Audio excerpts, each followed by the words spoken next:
Hola amigos, hoy voy a hablaros sobre una de las experiencias más extraordinarias que tuve en mi vida de viajero. Y no porque hubiera muchas cosas donde yo fui, sino porque no había nada.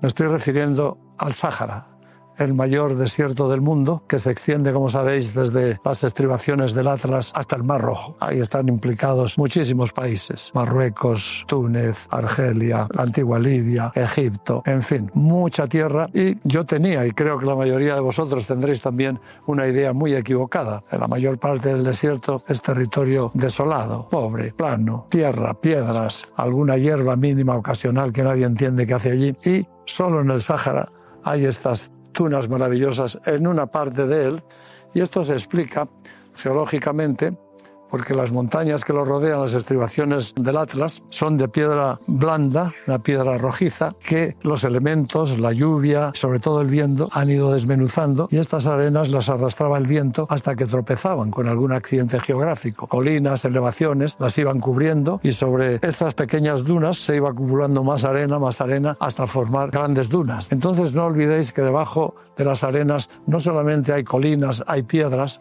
Algunos me decían que hay agua debajo de una colina. Puede ser, porque el agua que se filtra puede quedar en alguna oquedad de esos roquedales que son la entraña misma de la duna, y ahí permanecen. Pero las dunas son muy cambiantes. El cambio en la dirección del viento va produciendo un impacto diferente, de tal manera que cada vez que se va a las dunas hay unas figuras geométricas maravillosas distintas a las anteriores. Eso es uno de los primeros efectos que me sorprendieron, agradablemente por cierto, en el desierto. Y después descubrir que el desierto no está vacío. Hay muchas cosas en el desierto, está lleno de cosas.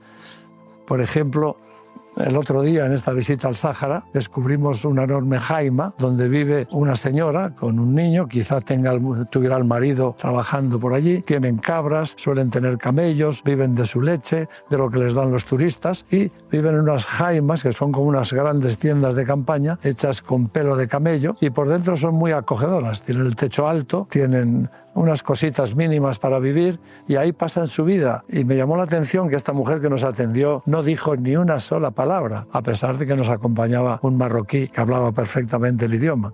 Y es que son hijos del silencio. Y finalmente llegamos a una depresión entre dunas, entre grandes dunas. Había instalada una jaima de pelo de camello, oscura, como una gigantesca tienda de campaña, y un patio central resguardado perfectamente, alfombrado. Había un fuego en el medio y había un grupo de cantantes de la cultura gnawa, y amenizaron la noche con sus cantos mientras cenábamos allí en una especie de pequeño porche cubierto. Y yo recuerdo que aquella noche, cuando todo el mundo se cerró y solo quedaban las brasas de la hoguera, me dio por subir esa duna que había allí mismo, y cuando me senté en lo alto de aquella duna me sentí el dueño del universo. Todas las estrellas me miraban como si fuese la única criatura viva en aquella soledad. Yo notaba algo extraño, no sabía definir, hasta que allí en lo alto de aquella duna, en aquella noche estrellada, caí en que el mayor regalo del desierto es justamente el silencio. El silencio que me llegó muy adentro, pero de pronto comprendí que el silencio es una dimensión mágica, maravillosa, de naturaleza espiritual,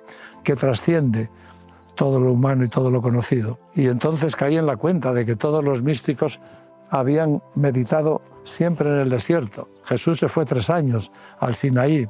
Los anacoretas vivían en cuevas en el desierto.